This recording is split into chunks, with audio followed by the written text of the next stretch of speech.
Hey folks, welcome back to another episode of Wray's Garage, where today we're going to help start with some breathing items on the 981 Spyder, and one of those is the engine air filter, which is a little bit more complex than the 987 because it breathes on both sides of the car and feeds into the trunk, unlike on your Boxsters and Caymans in the 987 flavor that sits in the engine bay and it breathes in on one side.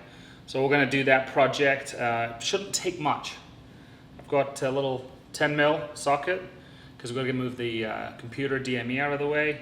I've got a 10mm little ratcheting spanner here, and then I'm going to need some torque stuff, T25, to get some of the bits out of the way. But a lot of this will just be the raw hands pulling some of the internal trunk gubbins out of the way. So let's see how that all goes. My friends over at Soul Performance Products advised me to get this because if it's good enough for the Porsche GT cars, then it's probably good enough for my low little 981 Spyder.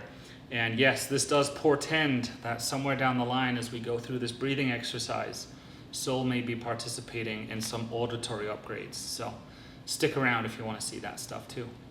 Let's get crack-a-lackin' here.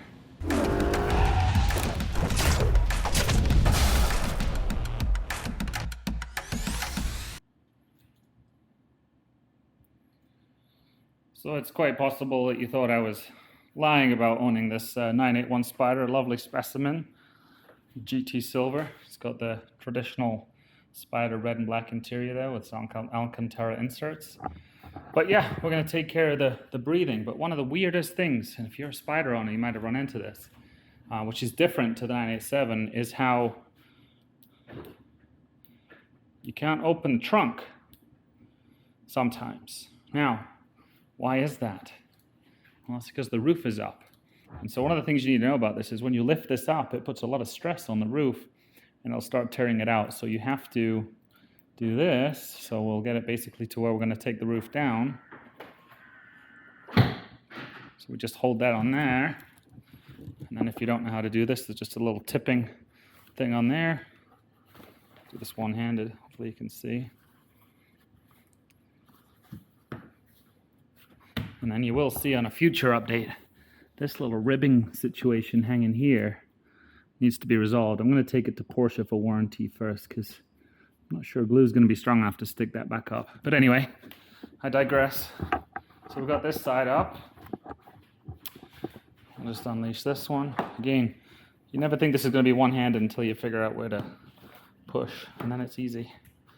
So we'll put that in there.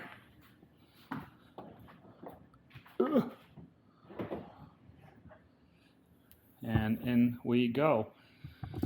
So what we're going to wind up doing is taking some of the guts of this out. I'm going to lift these off, lift this carpeting out, and then back in here is where we're going to find those cabin filters. So bear with me as I kind of figure out how to whip this carpeting out. There's a lot of examples of how to do this on other models, but not the 981 Spyder. So might be some guesswork here. Let's see how it goes though. First is trunk liner, which I love. Get that out of the way. I think we need to, if I need something to pop these up, you can just stick your fingers under there. And you got your top of your struts. This is your oil side. And this is the water side and the driver's side strut.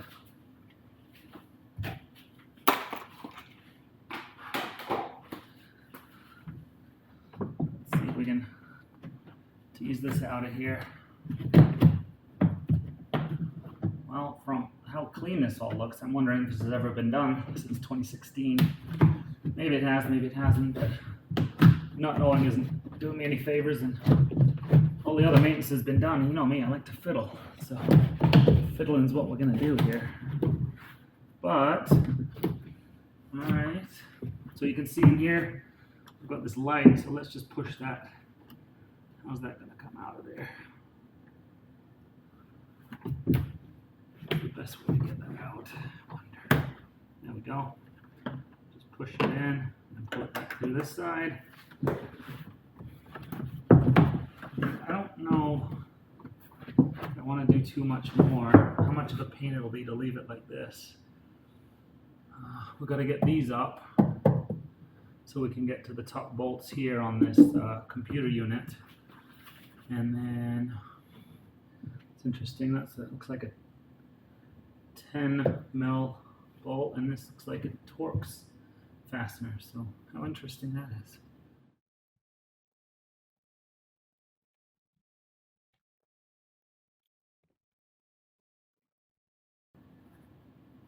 So that's revealing these 4. So there's 2 bolts and then 2 nuts, it looks like. So let's get those out of there.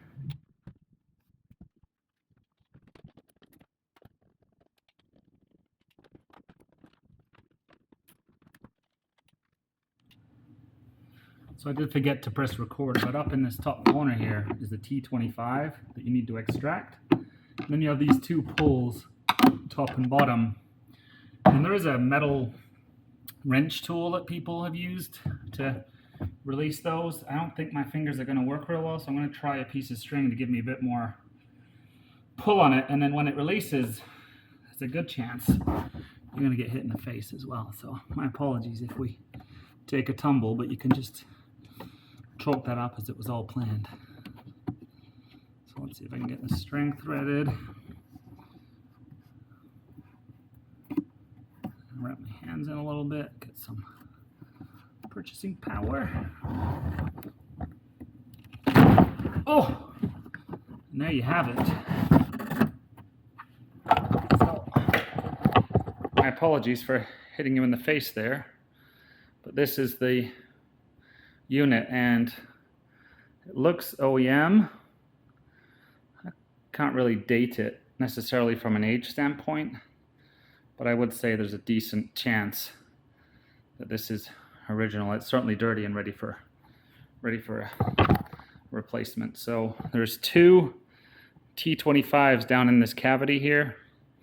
So we're going to remove those to remove the filter and put the new one on.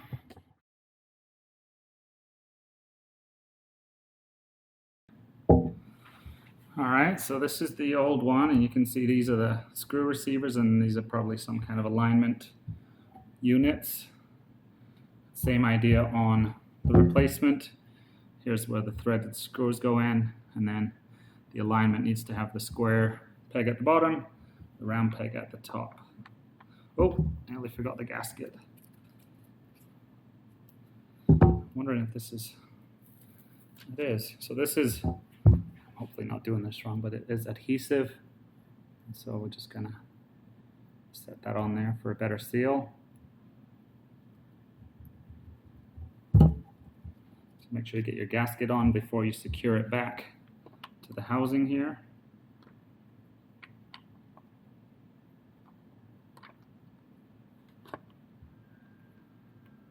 All right, so it's secured on this front side. Let's just screw these back in.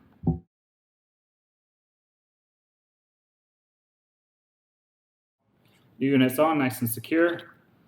Let's go over to the car, place it back in there.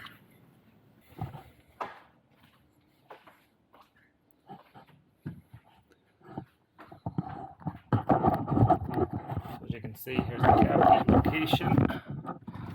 Just slide that in. It does sneak past there. This little coolant tube without too much difficulty, so you can leave that there. It'd be my position on it, and that just snugged up. And then our T25 Torx piece needs to go back in there, and that'll be the left side.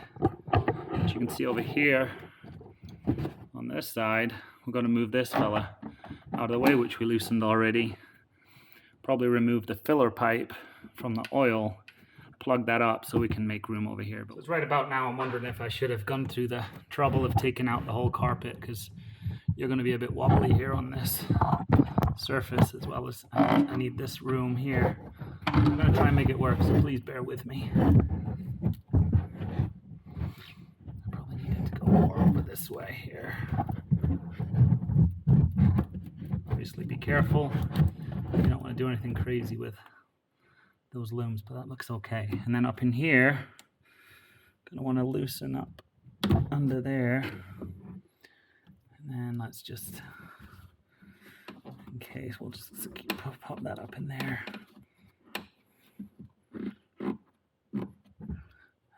take that out because when you fill up later, you're going to be wondering what happened. Let's just secure that there. And here's our one T25 on this side.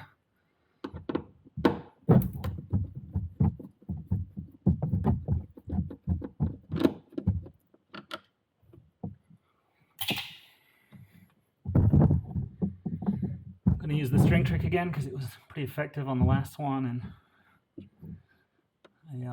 I like my fingers to be intact, and those holes look scary for my big sausage fingers. All right, and then pinch in and tug.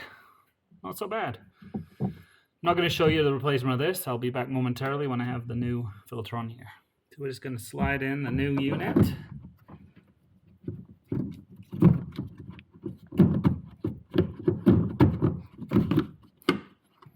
Click. Make sure the handles click in, and then we're going to secure it down with the T20.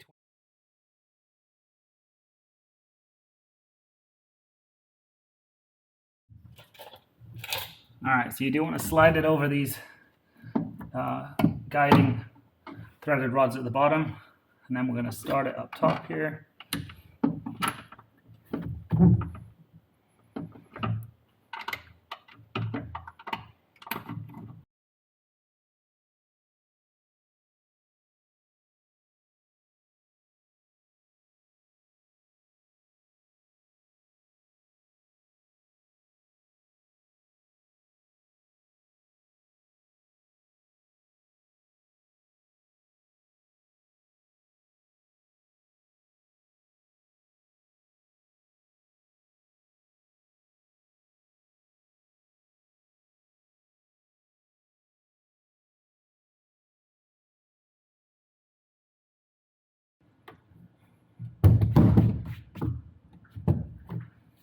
Oh no, I forgot the light. All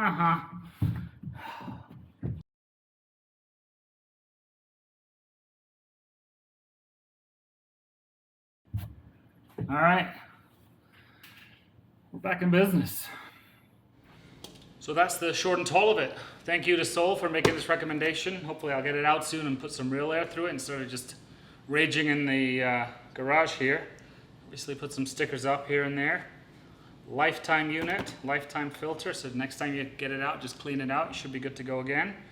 And yeah, hope that helped you out. See your way around a 981 Spyder engine air filter change, and kind of the 981 generations in general will be something similar. A little different to Cayman, a little different to the regular Boxster, but whatever way you look at it, it's going to be very similar to what was on this video. So be memorable, be well, be smart enough not to do this in 108 degrees in Arizona in the summer in your garage.